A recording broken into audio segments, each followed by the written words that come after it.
అసలు ఎన్పిఎస్ వాత్సల్య అంటే ఏంటి చెప్పు.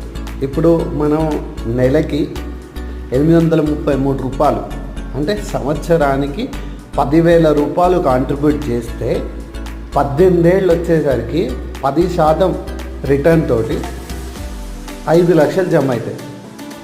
ఎట్లా? నువ్వు ప్రతి నెల 833 రూపాయలు నీ జోబుల నుంచి దాంట్లో ఇన్వెస్ట్ చేయాలి.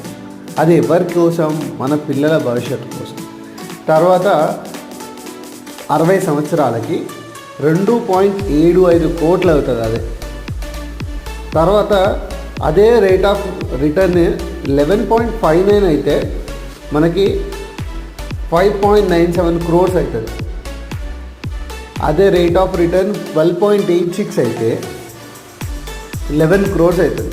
సో అర్థం చేసుకోండి ఎట్లా ఇన్వెస్ట్ చేయాలని చెప్పి. సో మీ పిల్లల భవిష్యత్తు మీ